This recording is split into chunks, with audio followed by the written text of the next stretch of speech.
This is a five-part series of video about HRM in an educational institution. This was shot by one of the leading college in India, the PSG College, management students back in 2020 as part of their internship. I was heading HR department as HR manager during my tenure at Rathinam Group of Institutions. Management students can make use of the information provided in these videos, so here we go.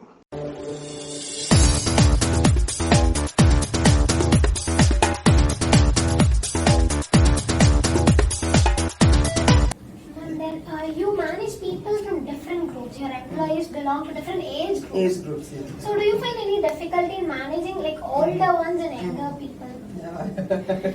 No, managing younger ones is much more easier.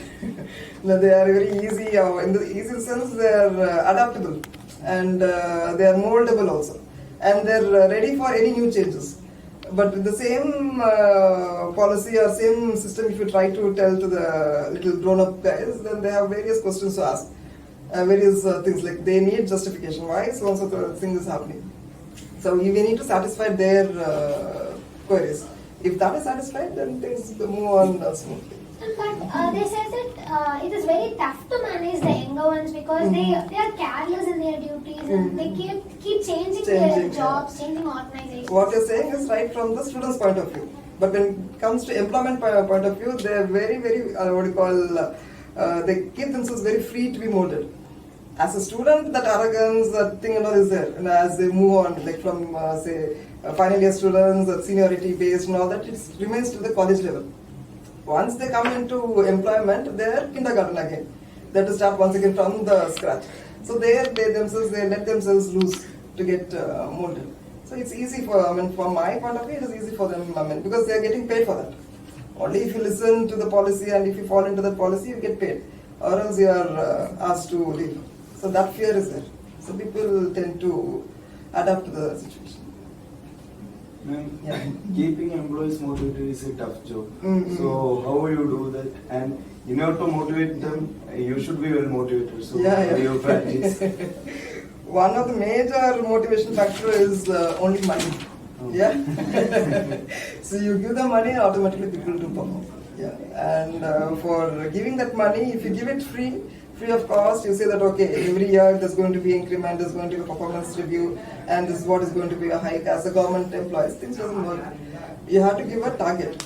Like yearly, you should tell them before, at the time of recruitment itself, you tell them this is what we expect out of you, and this is salary. And after 1 year, if you perform and meet all these targets, you're going to get the next lot of increment. Means we have to tell it in the beginning itself. And every 6 months, like you can give some schemes and other things just to tell them out, like you have reached so and so place, and next level is so and so. If you perform so and so things, then you may get the next thing. The only factor is incentives, money, and work culture.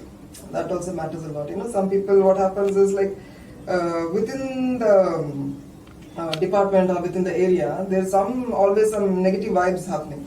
So we need to find out what negative vibe is going on there, try to take it out in the nib itself, and then have a very positive ambience. So that helps them out to motivate and work further. And what kind of background checks do you perform while hiring people? One is like we purely rely on word of mouth. Like suppose maximum of the recruitment that happens here is like 50% happens through friends, word of mouth, and and the other one happens through online. So when we get candidates from online, we call the previous employee. We call the previous employer and find out from them like what is their work ethics and what was the reason that they had to quit from the previous company. So all that documentation is done. Only then we take, and then we also ask for the previous salary slip, because people just come out saying that I have been earning so and so and I need so and so salary here. So salary slip is the one major thing that we rely on before hiring people. Recently, like social media background checking has also been done. That time doesn't permit. Actually, we can do that. That's really a very good thing. We can go to their Facebook account and check it out, or Twitter account and all that we can do. Provided I have a big team to check all that. My question is like, how do you check your employee satisfaction level and how the grievances have been handled carefully? Grievances, as I said, the doors of HR rooms are always open. Every day 3 to 5 they can always walk in. And other sources of meeting is if they can send mails on WhatsApp is there, Teams there's a Teams like similar to WhatsApp wherein they can post in their grievances and other things. And to check their satisfaction level, we do have a feedback form. Like it's called as Microsoft form. So we just have some questions and all, and we post it. So online they just give their remarks and all that thing, and we just review it. Like when I started my career here as a HRM manager, first things I asked is like, what are the expectations from the HR department? That was a very fabulous thing that gave us so many eye-opener things. Oh, as a HR, this is what these employees are expecting out of us. And it was a very positive response. Almost everybody had taken seriously and given the feedback. So those kind of feedbacks we do it regularly. My question is, what are the employee benefits provided by the institutions? One is the basic one is PF. PF we are providing for any staff who is earning below 15. That is basic pay below 15. It's mandatory for them to have a PF. And we are also trying to implement on ESI. And then we are in the near future we are planning to have group insurance, group health insurance. That is one of the benefits we are planning to have. And apart from that, we take them to motivate. You said about motivating people, right? Now recently we are planning for the Pongal celebration. We are planning to take the entire crowd for a movie, for Darbar movie. And the staff is around 700 employees are there. So taking everybody for a movie and bring them back is not an easy task. So those kind of things. And before Darbar, in the month of December, we went for a movie which was first Saturday. What do you call that? Aditha Saturday. Yeah.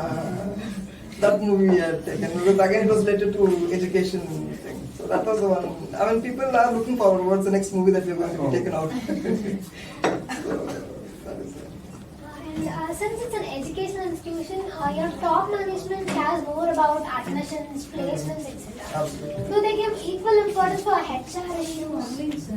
HR issues as such not faced so far, touch wood. Things are going on smoothly. What my duty as a HR is, I carry all the problems and issues by the employees to the management. I bring it across to them. And it is for them to decide what has to be done. Those kind of things around. As such, I am not facing any challenges from the management. They are very supportive enough. And they are very cooperative enough in getting things done smoothly. One major thing that I felt was the salary cycle was in a different angle. I mean, it was from the date of 20 to 21st, the pay cycle. That is, suppose if we have to pay the salary in the month of December, we take the pay cycle of October 20th to November 21st. So always there will be a 10 days salary always on hold.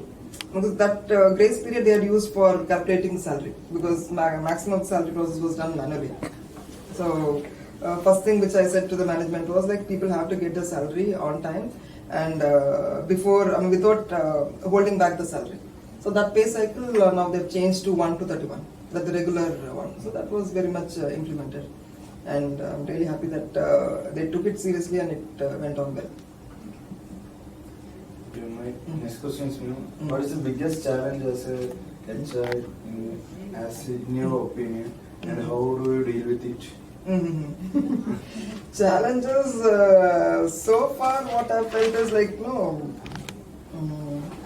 time management, like there are so many issues and problems coming up every time. So what happens is sometimes we need to stay back even till 9 o'clock, 10 o'clock to sit back and sit with the management and find a solution for that, discuss and all that thing. That's the only major thing at times. And then sometimes there's some delay from the management to give a certain decision. They may take some little bit longer time to decide and then bring it to the employees. So there is where we get pressure from both. Like we have to put across the point to the management in the right manner, and get a satisfying solution to satisfy the employees as well. So we become a sandwich kind of thing. I mean, or a bridge kind of thing where we have to satisfy both the employees and the employer. So that certain times it becomes as a little bit challenging. Otherwise, things are fine.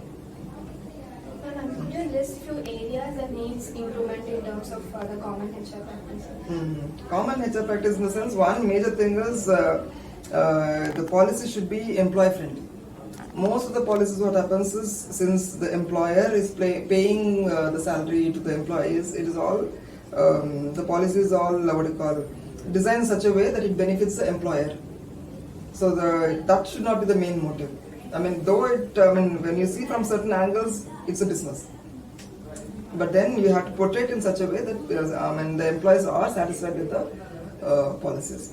I mean, it has to be designed in such a way that it has to be very user friendly, and employees are approachable, or the HR manager is approachable by the employees at any point in time. I mean, the HR shouldn't be dominant enough or arrogant enough, or disrespecting employees. I mean, the people should feel free to anytime approach them at any point in time and try to share their problems and issues where it can be. That's a major.